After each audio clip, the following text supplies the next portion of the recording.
आजको यस भिडियोद्वारा हामी YouTube channel कसरी खोल्ने भन्ने कुरालाई सिक्नेछौँ र त्यसको लागि चाहिँ तपाईँहरू सुरुमा युट्युब एप्सलाई ओपन गर्नुहोला। अनि त्यसपछि यस्तो फेस खोलिसकेपछि तल तपाईँले देख्न सक्नुहुन्छ युको अप्सनमा ट्याप गर्नुहोला। यहाँनिर तपाईँहरूको चाहिँ अलरेडी पुरानो अकाउन्टहरू पनि लगइन भइसकेको हुनसक्छ, त्यसले केही फरक पार्दैन। नयाँ अकाउन्ट खोल्नको लागि चाहिँ हामी स्विच अकाउन्टमा जानुपर्ने हुन्छ। तपाईँले स्विच अकाउन्टमा क्लिक गर्नुहोला। स्विच अकाउन्टमा जानु भइसकेपछि माथि प्लसको आइकन देख्न सक्नुहुन्छ। माथि त्यो प्लसको आइकनमा क्लिक गरिसकेपछि तपाईँहरूले नयाँ इमेल आइडीहरू खोल्नुपर्ने हुन्छ। तर मैले चाहिँ अलरेडी इमेल आइडीहरू खोलिसकेको भएकोले म त्यो इमेल आइडी कसरी बनाउने भन्ने कुरो नि म अर्को भिडियोमा देखाउनेछु। तल तपाईँहरूले देख्न सक्नुहुनेछ मैले चाहिँ अलरेडी खोलिसकेको इमेल आइडी चाहिँ मैले टेक्निकल वर्ल्ड नाम राखेको छु, किनकि मैले चाहिँ अब यस्तै टेक्निकल कुराहरू नै मैले अपलोड गर्ने भएकोले गर्दाखेरि टेक्निकल वर्ल्ड नाम राखेको छु। नयाँ आइडीको लागि चाहिँ त्यहाँनिर ट्याप गर्नु होला। त्यो इमेल आइडीलाई लगइन गरिसकेपछि यस्तो खालको फेसहरू खुल्नेछ तपाईँहरूकोमा। यस्तो फेस आइसकेपछि त्यहाँ माथि देख्नुहुन्छ क्रिएट अ च्यानल र च्यानल ओपन गर्नुको लागि चाहिँ तपाईँले क्रिएट अ च्यानलमा क्लिक गर्नु होला है। यहाँनिर चाहिँ तपाईँहरूले आफ्नै किसिमको अब जस्तो गेमिङ च्यानलहरू खेल्नु खोज्नु भएको छ या टेक्निकल च्यानलहरू या कुनै पनि कुराको अब इन्टरटेनमेन्ट च्यानलहरू खोल्न खोज्नु भएको छ भनेदेखि तपाईँहरूले आफ्नै किसिमले यहाँनिर प्रोफाइल नै राख्न सक्नुहुनेछ। त्यो तपाईँले थम्बनेलहरू बनाएर राख्न पनि सक्नुहुन्छ। त्यसको लागि पनि म छुट्टै एउटा भिडियो बनाउने छु। अहिलेलाई हामी मात्र सरसर्ती युट्युब च्यानलकै लागि मात्रै हेर्नेछौँ। त्यसको लागि तपाईँले प्रोफाइल पिक्चरको लागि त्यहाँनिर क्यामेराको अप्सनमा जानुहोस्। त्यहाँनिर गइसकेपछि तपाईँले सेलेक्ट गर्नको लागि ग्यालरीको अप्सनमा क्लिक गरेर तपाईँले जति पनि देख्नुहुन्छ यहाँनिर आफूले एडिट गरेको कुनै पनि फोटोहरू चाहिँ यहाँनिर आएर बसिसकेको हुन्छ। म अहिले तपाईँलाई देखाउनुको लागि चाहिँ यहाँनिर म कुनै एउटा मैले एडिट गरेकै थम्बनेल देखाइदिनेछु। म यति जुम गरेर सेभ अस प्रोफाइल पिक्चरमा ट्याप गरिदिनु भयो भनेदेखि तपाईँहरूले माथि यहाँनिर देख्न सक्नुहुनेछ अपलोड नै भइसकेको छ। यहाँनिर अब तपाईँहरूको ब्यानरहरू कसरी राख्ने सबैमा सिकाउनेछु। यति गरेपछि चाहिँ हामीले अब यहाँनिर नेम र ह्यान्डललाई एडिट गर्नुपर्ने हुन्छ। यो चाहिँ जस्तो टेक्निकल वर्ल्ड लेखेको छ त्यो मैले इमेल आइडीको नाम यहाँनिर बस्छ। मैले चाहिँ यहाँनिर टेक्निकल वर्ल्डको ठाउँमा टेक्निकल भिडियो राखेर चाहिँ आइडी खोल्न खोजेको छु। त्यो भएकोले गर्दाखेरि त्यो लेखेर यहाँ सेभ गरिदिनुहोस्। तर त्यही अनुसारको तल एउटा ह्यान्डल चाहिँ आइसकेको छ। यहाँनिर तपाईँले चेन्ज नै गर्न सक्नुहुनेछ। तर यहाँनिर सबै लेटरहरू मिल्न पर्ने हुन्छ। सेम भयो भने चाहिँ मिल्छ। जस्तो मैले अब यहाँनिर टेक्निकल भिडियो 2081 सालमा खोलेको भएर मैले 2081 राखिदिएँ। देख्न सक्नुहुन्छ यो चाहिँ यहाँनिर म्याच भएको छ र मैले यसैलाई सेभ गरिदिएँ ह्यान्डललाई। अब तपाईँहरूले यति गरिसक्नु भएपछि तल क्रिएट अ च्यानलको अप्सन देख्न सक्नुहुन्छ। त्यहाँनिर ट्याप गर्नुहोला।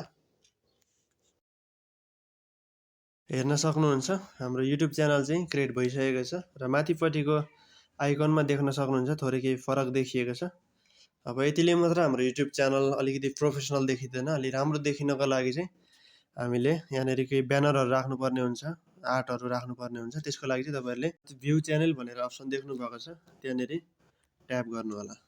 त्यो भइसकेपछि तपाईँहरूले अब आर्टहरू गर्नुको लागि कुनै अब तपाईँले थम्बनेलहरू राख्नुको लागि चाहिँ अलरेडी एडिट गरेको हुनु पर्यो या एडिट गर्नको लागि आउँदैन भनेदेखि म त्यो भिडियो पनि राख्नेछु। र अहिले चाहिँ मैले अलरेडी क्रिएट गरिसकेको त्यो थम्बनेललाई नै म राखेर तपाईँहरूलाई देखाउने छु। त्यसको लागि यहाँ माथि एउटा पेन्सिलको आइकन देख्न सक्नुहुन्छ। त्यो पेन्सिलको आइकनमा ट्याप गर्नु होला। त्यो ट्याप गरिसकेपछि यस्तो अप्सनहरू आउँछ। तपाईँलाई क्यामेराको अप्सन माथि देख्न सक्नुहुन्छ। थम्बनेलको लागि माथि क्यामेराको अप्सनमा ट्याप गर्नु होला। त्यहाँ ट्याप गरिसकेपछि तल देख्न सक्नुहुन्छ टेक अ फोटो अनि चोइस फ्रम यो फोटो। हामीले चाहिँ अलरेडी एडिट गरिसकेको भएकोले गर्दाखेरि चोइस फ्रम यो फोटोमा गएर क्यानभाबाट एडिट गरेको छु मैले चाहिँ। त्यहाँनिर देख्न सक्नुहुन्छ मैले एडिट गरेको च्यानलको नाम आइसकेको छ। यहाँनिर यो च्यानल चाहिँ तपाईँले एडजस्ट गर्नुपर्ने हुन्छ। जस्तो त्यहाँ देख्न सक्नुहुन्छ यो जति पनि कोठा छ त्यो भित्र अटाउनु पर्ने हुन्छ। मेरो थोरै ठुलो भएको छ, यसलाई एडजस्ट पछि गरौँला। तपाईँहरूले त्यही हिसाबले मिलाउन सक्नुहुन्छ। त्यसपछि माथि यहाँ सेभको बटन देख्न सक्नुहुन्छ। माथि हेर्न सक्नुहुन्छ हाम्रो फोटो चाहिँ अपलोड भइसकेको छ। थोरैचोटि ब्याक गरेर हेर्नुभयो भने नि माथि तपाईँले त्यस्तो फेस देख्नुहुनेछ। जुन चाहिँ हामीले अपलोड गरेको फोटो थियो त्यो हामीले देख्न सक्छौँ। हामीले एडिट गर्नको लागि चाहिँ फेरि त्यो पेन्सिलमा जानु होला र यहाँनिर देखाइएको छ तल हेर्न सक्नुहुनेछ। यहाँनिर एउटा डिस्क्रिप्सनमा चाहिँ तपाईँहरूले अहिले अरू केही नै नगर्नुहोस्, मात्र तपाईँहरूले पछि जेनीले अरू कुराहरू लेख्न पनि सक्नुहुन्छ। तर अहिलेको लागि चाहिँ तपाईँहरूले मात्र आफ्नो ह्यान्डल जुन थियो अगाडि हामीले यहाँनिर राखेको हो त्यो ह्यान्डललाई कपी गर्न पनि सक्नुहुन्छ या तपाईँहरूले अलरेडी त्यहीँ टाइप नि गर्न सक्नुहुन्छ। टाइप गरेर नि लेख्दा भयो। डिस्क्रिप्सनमा गएर चाहिँ त्यहाँ आफ्नो ह्यान्डललाई राखिदिनु भयो भने चाहिँ तपाईँको युट्युब च्यानल ग्रो हुनको लागि चाहिँ सजिलो हुन्छ र यसलाई सेभ गरिदिनु होला। यति भइसकेपछि हाम्रो युट्युब च्यानल एडिट पनि भइसकेको छ र यसको लागि एकचोटि ब्याक जानु होला। यहाँनिर कुनै भिडियोहरू कन्टेन्टहरू अपलोड गर्नुपर्ने हुन्छ। त्यसको लागि चाहिँ तपाईँहरूले यो क्रिएटको अप्सनमा ट्याप गर्नु होला। त्यहाँनिर ट्याप गर्नु भइसकेपछि यहाँनिर विभिन्न किसिमको अप्सनहरू देख्न सक्नुहुन्छ। त्यो अप्सनहरूमा चाहिँ तपाईँहरूले अपलोड अ भिडियो भन्ने अप्सनमा ट्याप गर्नु होला। त्यसको लागि तपाईँहरूले अलरेडी भिडियोहरू चाहिँ एडिट गरिसकेको हुनुपर्ने छ र मैले चाहिँ अलरेडी भिडियो एडिट गरिसकेको छु र त्यो भिडियोमा ट्याप गर्नु होला। र ट्याप गरिसकेपछि यहाँनिर मैले चाहिँ तपाईँहरूलाई how to create YouTube banner भनेर यो भिडियो चाहिँ बनाएको थिएँ। यही हिसाबले म यहाँनिर टाइटल नै राख्नेछु। यहाँ देख्न सक्नुहुन्छ तपाईँहरूले मैले त्यो टाइटल राखिसकेको छु र यो टाइटललाई तल कपी गर्नु होला। कपी गरिसकेपछि तल एड डिस्क्रिप्सनमा गएर त्यहाँनिर पेस्ट गरिदिनु होला। त्यहाँनिर अरू ह्यासट्यागहरू राखेर विभिन्न किसिमको कुनै पनि जुन भिडियो गर्नुहुन्छ त्यो हिसाबको ह्यासट्यागहरूद्वारा पनि लेख्न सक्नुहुन्छ। र यहाँनिर तल देख्न सक्नुहुन्छ भिजिबिलिटीमा चाहिँ तपाईँहरूले यो पहिलो भिडियो भएकोले गर्दाखेरि अनलिस्टेड गरिदिनु होला। अनलिस्टेड गरिसकेपछि तपाईँहरूले फेरि एडिट गर्न सक्नुहुन्छ। र लोकेसनको अप्सनमा तपाईँहरूले कहाँबाट गर्नु हुँदैछ, मैले चाहिँ नेपालबाट गर्दैछु र नेपाल अप्सनमा ट्याप गरिदिन्छु। र प्लेलिस्टमा चाहिँ तपाईँहरूले नयाँ you don't have any playlist भनेको चाहिँ यहाँनिर नयाँ प्लेलिस्टहरू क्रिएट गरेर त्यहाँनिर प्लेलिस्टहरू पनि एड गर्न सक्नुहुन्छ। र तल कुनै पनि अप्सनहरूलाई केही नगर्नु होला। यहाँनिर तपाईँले डाइरेक्ट थम्बनेल राख्न सक्नुहुन्छ, तर म तपाईँलाई त्यो युट्युब स्टुडियोबाट सिकाउने छु। अब यति गरिसकेपछि तपाईँले माथि नेक्स्टको अप्सनमा क्लिक गर्नु होला। र यहाँ तपाईँलाई सबैभन्दा महत्त्वपूर्ण कुरा भनेको यहाँनिर यो छ, जस्तो अडियन्सहरू चाहिँ तपाईँले अलरेडी सिलेक्ट गर्नुपर्ने हुन्छ। कुनै पनि भिडियो हाल्दाखेरि तपाईँहरूले no it's not made for किड्समा तपाईँले गरिदिनु होला। यो भइसकेपछि तपाईँहरूले एज रेस्ट्रिक्सनमा तपाईँले केही पनि गर्नु पर्दैन। यता जुन तर अलरेडी अप्सन दिइसकेको छ त्यो भएकोले यहाँनिर अपलोड अफ भिडियोमा क्लिक गरिदिनु होला। यहाँनिर यस्तो अप्सन आउँछ, सी भिडियोको अप्सनमा जानु होला। अनि उहाँ हेर्न सक्नुहुनेछ तपाईँहरूले अपलोडिङ प्रिपरेसन भइ नै राखेको छ, हेर्न सक्नुहुन्छ तपाईँहरूले। यो भिडियो अपलोड भइसकेको छ यहाँनिर। तर यस्तो खालको फेसले तपाईँहरूको युट्युब भिडियो मान्यली हुने छैन। त्यसकारणले गर्दाखेरि यसमा चाहिँ हामीले थम्बनेल राख्नुपर्ने हुन्छ, या जुन भिडियो अपलोड गर्नुभएको छ त्यही हिसाबको एउटा थम्बनेल राख्नुभयो भने सजिलो हुन्छ। त्यसको लागि तपाईँहरूले आफ्नो मोबाइलमा चाहिँ युट्युब स्टुडियो वाइटी स्टुडियो डाउनलोड गर्नुपर्ने हुन्छ। जस्तो मैले चाहिँ अलरेडी गरिसकेको छ, यो देख्न सक्नुहुन्छ। यो बटनलाई तपाईँले डाउनलोड गर्नुपर्ने हुन्छ र त्यहाँनिर डाउनलोड गरिसक्नु भएपछि त्यसमा जानु होला। ओपन भइसकेपछि तपाईँहरूले नयाँ खोल्नुभएको च्यानलमा लगइन गर्नको लागि चाहिँ स्विच अकाउन्टमा गएर जुन अकाउन्ट खोल्नुभएको त्यसमा ट्याप गर्नु होला। खोलिसकेपछि हाम्रो यहाँ हेर्न सक्नुहुनेछ टेक्निकल भिडियो भनेर च्यानल आइसकेको छ, भ्यू 0 वाच टाइम 0। अघि हामीले बनाएको भिडियो एडिटको लागि चाहिँ तल देख्न सक्नुहुन्छ कन्टेन्टको अप्सन, त्यहाँ ट्याप गर्नु होला। कन्टेन्टको अप्सनमा ट्याप गरिसकेपछि हामीले अपलोड गरेको भिडियो यहाँनिर आइसकेको छ, त्यसमा ट्याप गर्नु होला भिडियोमा। यस्तो किसिमको फेस आइसकेपछि चाहिँ यसलाई एडिट गर्नको लागि माथि यहाँनिर पेन्सिलको अप्सन देख्न सक्नुहुन्छ। यहाँनिर त्यो पेन्सिलको अप्सनमा क्लिक गर्नु होला। त्यहाँ क्लिक गरिसकेपछि तपाईँहरूले अब देख्न सक्नुहुनेछ यहाँनिर हरेक एडिटिङको सबै अप्सनहरू आइसकेको छ। र हामीले सर्वप्रथम थम्बनेल राख्नको लागि चाहिँ फेरि पनि यता साइडको पेन्सिलको अप्सनमा क्लिक गर्नुपर्ने हुन्छ। र त्यहाँ क्लिक गरिसकेपछि तल कस्टम थम्बनेल भनेको अप्सन हेर्नुहोस् तल, त्यहाँनिर क्लिक गर्नु होला। त्यहाँ क्लिक गरिसक्नु भएपछि तपाईँहरूले त्यो थम्बनेल चाहिँ अपलोड गर्न सक्नुहुन्न, किनभने तपाईँहरूले फोन नम्बर भेरिफाई अथवा अकाउन्ट भेरिफाई गर्न जरुरी हुनेछ। त्यसको लागि तल भेरिफाईको अप्सनमा क्लिक गर्नु होला। त्यहाँ क्लिक गरिसकेपछि तपाईँहरूले अब आफ्नो कन्ट्री अनुसार आफ्नो मोबाइल नम्बर राख्नुपर्ने हुन्छ। जस्तो यहाँनिर कन्ट्रीको एउटा जस्तो सिम्बल हुन्छ त्यो पनि गर्नुपर्ने हुन्छ।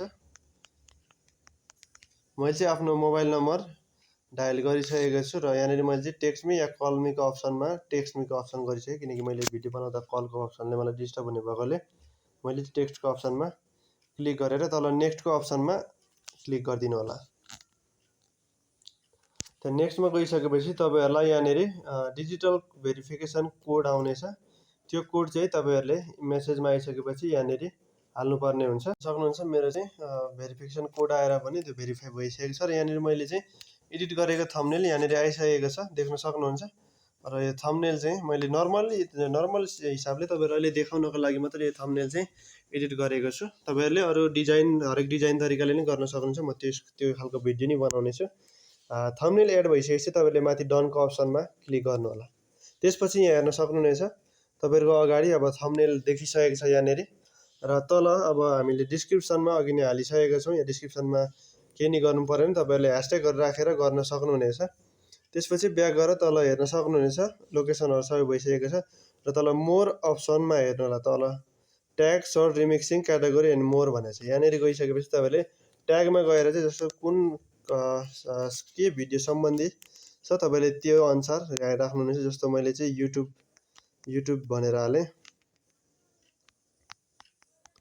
अनि यसरी गरेर तपाईँले हरेक ट्यागहरू बनाउन सक्नुहुनेछ। भिडियोहरू हाल्दाखेरि कुनै पनि किसिमको हाल्न सक्नुहुनेछ। यहाँनिर क्याटेगोरीमा चाहिँ तपाईँहरूले पिपुल एन्ड ब्लग भनेको छ। कुन भिडियोहरू बनाउनुहुन्छ त्यही हिसाबको तपाईँहरूले यहाँनिर राख्न सक्नुहुन्छ। मैले तपाईँहरूको अब हरेक सिक्ने सम्बन्धी सिकाइ सम्बन्धी छ मेरो चाहिँ, त्यो भएकोले गर्दा मैले चाहिँ यहाँनिर अहिलेको लागि एजुकेसनको अप्सनमा ट्याग गरिदिएँ। यहाँनिर देख्न सक्नुहुन्छ अप्सन एजुकेसनको आइसकेपछि तपाईँहरूलाई फेरि पनि चेन्ज गर्नु परेमा त्यही क्याटेगोरीको अप्सनमा गएर यहाँनिर चेन्ज गर्न सक्नुहुन्छ। जस्तो मैले त्यो अघि एजुकेसनको अप्सनमा राखेको थियो भने अहिले मैले यहाँनिर फिल्म एन्ड एनिमेसनमा राखिदिन सक्छु। जस्तो देख्न सक्नुहुन्छ त्यो चेन्ज नै भइसकेको छ। र अहिलेको लागि म त्यही नै छोडिदिन्छु किनकि मेरो भिडियो त्यही सम्बन्धित पनि छ। र फेरि पनि ब्याक जानु होला। अनि त्यहाँ गइसकेपछि अघि हामीले जुन अनलिस्टेड गरेको थियो त्यो अप्सनमा अनलिस्टेड अप्सनमा थिचेर तपाईँहरूले कुनै पनि भिडियोहरूलाई पब्लिक अप्सनमा क्लिक गरेर अनि ब्याक जानु होला। र ब्याक गइसकेपछि तपाईँले यहाँ माथि सेभको अप्सनमा क्लिक गरिदिनु होला है। यति गरिसकेपछि ल हेर्न सक्नुहुन्छ हाम्रो भिडियो नि एडिटिङ भइसकेको छ। र त्यहाँ माथि फेरि पनि तपाईँहरू ब्याक गएर युट्युबमा जानुभयो भनेदेखि अघि जुन हामीले अपलोड गरेको भिडियोको युट्युबमा जानुभएदेखि हेर्न सक्नुहुनेछ यहाँनिर हाम्रो भिडियो पनि अपलोड भइसकेको छ 14 सेकेन्ड अगाडि। र हामीले राखेको थम्बनेल पनि यहाँनिर अगाडि देखिसकेको छ। यो किसिमले चाहिँ तपाईँहरूले आफ्नो युट्युब च्यानललाई खोल्न सक्नुहुनेछ। जाँदा जाँदै च्यानललाई सब्सक्राइब गर्न नभुल्नु होला।